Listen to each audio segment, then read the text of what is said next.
తర్వాత రాయలసీమలో జరుగుతున్న ఉప ఎన్నికల్లోనూ తమ ప్రత్యేకతను చాటుకుంటున్న తెలంగాణ టీడీపీ నాయకుడు రేవంత్ రెడ్డి పార్టీలో అతి తొందర కాలంలోనే తమదైన శైలిలో పార్టీలో ఒక ప్రత్యేకతను సంబంధించిన రేవంత్ రెడ్డి ప్రస్తుతం మనతో ఉన్నారు. ఒకసారి మాట్లాడదాం.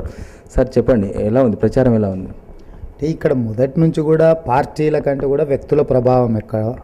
అదేవిధంగా 1978లో రాజశేఖర రెడ్డి గారు మొట్టమొదట శాసనసభ్యుడిగా ఎన్నికైన తర్వాత అప్పట్లో ప్రజల చేత ఎన్నుకోబడి ఉండొచ్చు, కానీ ఆ తర్వాత ఈ ప్రాంతంలో ఫ్యాక్షన్ కానీ లేకపోతే అక్రమ కేసులు కానీ నిర్బంధంగా కానీ లేకపోతే బూత్ క్యాప్చరింగ్ ద్వారా దాదాపుగా 30 సంవత్సరాల రాజకీయాలను పులివెందుల శాసనసభ కానీ కడప పార్లమెంటును ఆయన శాసిస్తూ వచ్చిండు. అంటే ఎక్కడే కానీ ఇక్కడ ప్రజాస్వామ్యం లేదు, ప్రజలు ఓట్లు వేయలేదు, కేవలం వాళ్ళ ముఠాలతోటి లేకపోతే వాళ్ళు అంటే ఇక్కడ ఉండే ఫ్యాక్షన్ హత్యల ద్వారానే రాజకీయాలను శాసిస్తూ వచ్చారు.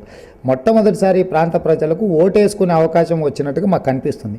కాబట్టి ఈ ఎన్నికలను మనం ఏ రకంగా విశ్లేషించాలన్నా కూడా ప్రజాస్వామ్యయుతంగా ఓట్లు జరిగినప్పుడు మా విశ్లేషణ కరెక్ట్ అయ్యే అవకాశం ఉంది. అదేవిధంగా ఓట్లు జరుగుతాయని మేము ఆశిస్తున్నాం. ఇప్పటికి కూడా ప్రభుత్వ ప్రయత్నాలు చూస్తుంటే పూర్తి స్థాయిలో పోలింగ్ జరుగుద్ది, ప్రజలు ఓట్లు వేస్తారన్న వాతావరణం అయితే కనిపించట్లేదు. ప్రజలు ఓట్లేస్తే మాత్రం ఖచ్చితంగా తెలుగుదేశం పార్టీ పూర్వ వైభవాన్ని సంతరించుకుంటుంది. ఇక్కడ పులివెందుల శాసనసభ కానీ కడప పార్లమెంట్ కానీ తెలుగుదేశం గెలిచే అవకాశం ఉంది.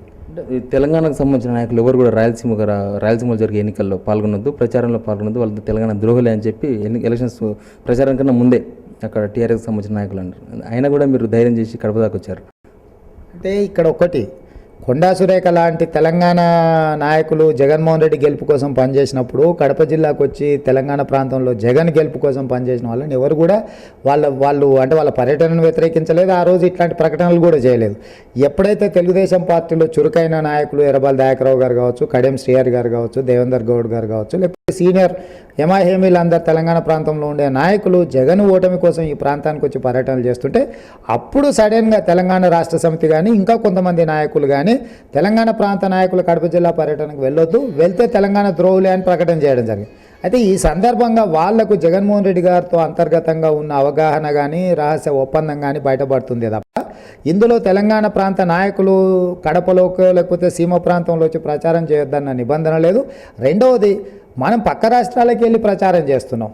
ఆ రకంగా 2009 ఎన్నికల తర్వాత చంద్రశేఖరరావు గారు ఇక్కడ పోలింగ్ అయితేనే ఇమ్మీడియట్గా మీకు పంజాబ్ వెళ్ళి ప్రచారం చేసి వచ్చిండు అక్కడుండి అకాలీదళ్ పార్టీకి.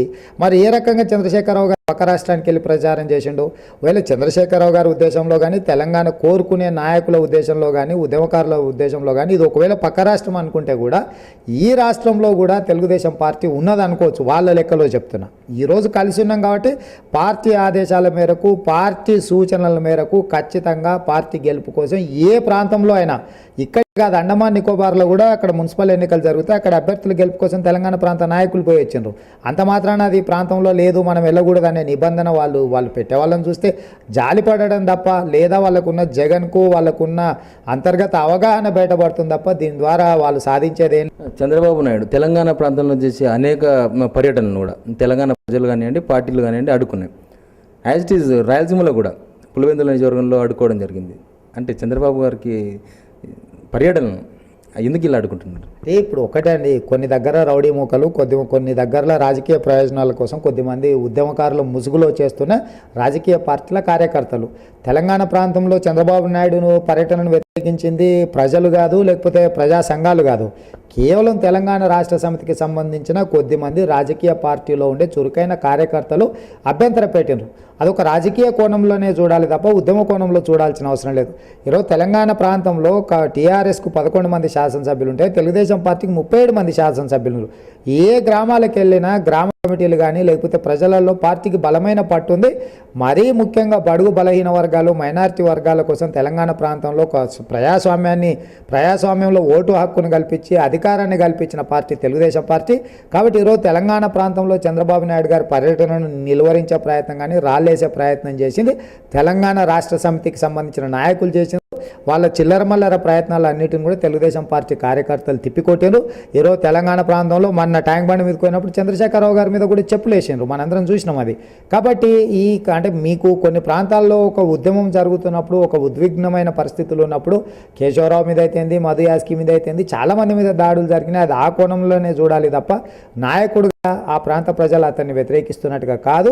ఇక రెండవది, కడప జిల్లాకు వచ్చి ఈ పులివెందుల నియోజకవర్గంలో జరిగిన సంఘటనలు 100% ఒక రౌడీ మూక చేసిన అల్లరి పనులు, చిల్లర పనులు. జగన్మోహన్ రెడ్డి గారు ఎప్పుడైతే చంద్రబాబు నాయుడు గారి పర్యటన పార్నపల్లిలో విజయవంతమైందో, కొన్ని వేల మంది ఆ పర్యటనలో పాల్గొన్నారు. జగన్మోహన్ రెడ్డి వర్గానికి ఒక రకమైన భయం పట్టుకుంది. తెలుగుదేశం పార్టీ మళ్ళీ ప్రజలలోకి వెళ్తుంది, అంటే ప్రశాంతంగా చంద్రబాబు నాయుడు గారి పర్యటన జరిగితే ఖచ్చితంగా తెలుగుదేశం పార్టీకి గెలిచే అవకాశం ఉంది. కాబట్టి దాన్ని నిలువరించడానికి ప్రాంతంలో ఒక రకమైన వైషమ్యాలు రెచ్చగొట్టి, అంటే రాజారెడ్డి నుంచి మొదలు పెడితే రాజశేఖర రెడ్డి వరకు, జగన్మోహన్ రెడ్డి వరకు వాళ్ళ వారసత్వమే వైషమ్యాలు రెచ్చగొట్టి రాజకీయంగా పదవులు పొందడం, అది జగన్ అసలు నైజాన్ని బయటపెట్టింది తప్ప అది ఒక ప్రజల నుంచి వచ్చిన వ్యతిరేకత కాదు. ఆ వైఎస్ఆర్ కాంగ్రెస్ జై జగన్ అనుకుంటూ వచ్చి చంద్రబాబు నాయుడు గారి మీద రాళ్ళేసిరంటేనే వాళ్ళ నైజం బయటపడుతుంది, జగన్మోహన్ రెడ్డి గారి రౌడీజం బయటపడుతుంది. ఉప ఎన్నికల ఫలితాల తర్వాత జగన్మోహన్ రెడ్డి తెలంగాణపై ఒక తమ పార్టీ వైఖరి తెలియజేయబోతున్నారు అని వాళ్ళ నాయకులు చెప్తున్నారు.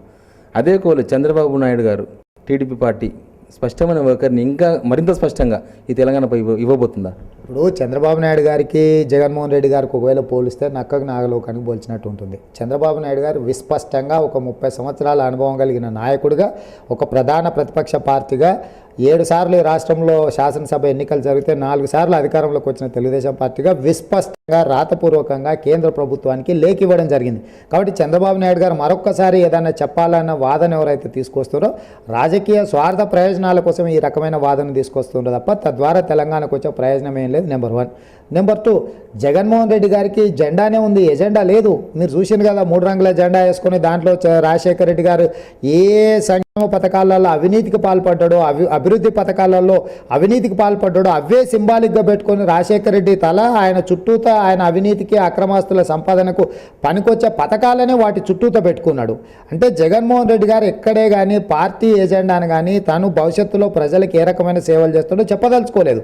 ఆయన లక్ష్యం ముఖ్యమంత్రి కుర్చీ, ఆయన లక్ష్యం అవినీతి సొమ్ము. ఈరోజు 1,00,000 కోట్లను 10 లక్షల కోట్లు చేసుకోవడానికి, ఈరోజు ఆ 1,00,000 కోట్ల అక్రమ సంపాదనలో కొంత పెట్టుబడి పెట్టి 10 లక్షల కోట్లు సంపాదించుకోవడానికి ఎన్నికలకు వచ్చిండే తప్ప జగన్మోహన్ రెడ్డి గారు ఏదో ఎజెండా చెప్తాడు, ప్రజలకు తెలంగాణ విషయంలో స్పష్టత ఇస్తాడు అనేది అది భ్రమలు మాత్రమే. జగన్మోహన్ రెడ్డి గారు విస్పష్టంగా తెలంగాణకు వ్యతిరేకంగా పార్లమెంటులో ప్రధానమంత్రి ముందు అంటే వాళ్ళ నాయకురాలు అధ్యక్షురాలు సోనియా గాంధీ ముందే తెలంగాణను వ్యతిరేకించిండు. కాబట్టి ఈరోజు జగన్మోహన్ రెడ్డి గారు ముసుగు దొడుక్కున్నా కూడా తెలంగాణ ప్రజలు నమ్మే పరిస్థితి లేదు. జగన్మోహన్ రెడ్డి గారు ఎప్పుడు తెలంగాణలో పర్యటన చేసినా మహబూబాద్ లాంటి సంఘటనలు పునరావృతం అయితే తప్పితే జగన్మోహన్ రెడ్డి గారు ఈరోజు నిజంగా తెలంగాణకు అనుకూలమనో ఇంకేదానో చెప్పినా కూడా ఆ ప్రాంత ప్రజలు నమ్మే పరిస్థితిలో లేదు. వేరే రకమైన రాజకీయ కోణంలో రాజకీయ అవసరాలకు ఒకవేళ తెలంగాణ రాష్ట్ర సమితితో పొత్తు పెట్టుకోవడానికో లేకపోతే రహస్య ఒప్పందం పెట్టుకోవడానికి ఏమన్నా ముందుకు వస్తే చెప్పలేం. కానీ జగన్మోహన్ రెడ్డి 100% తెలంగాణ వ్యతిరేకి. ఈరోజు తెలంగాణ కోరుకునే వాళ్ళందరూ కూడా జగన్మోహన్ రెడ్డి ఓటమి కోసం పనిచేయాలి. చివరిగా ఎలా ఉండబోతుంది, ఫలితాలు ఎలా ఉండబోతుంది అనుకుంటున్నారు మీరు కడప కానీ పులివెందుల కానీ? ఇప్పుడు ఒకటి, ప్రజాస్వామ్యయుతంగా ఎన్నికలు జరిగి ప్రజలు ఓట్లేస్తే ఖచ్చితంగా తెలుగుదేశం పార్టీ నెగ్గుతుంది.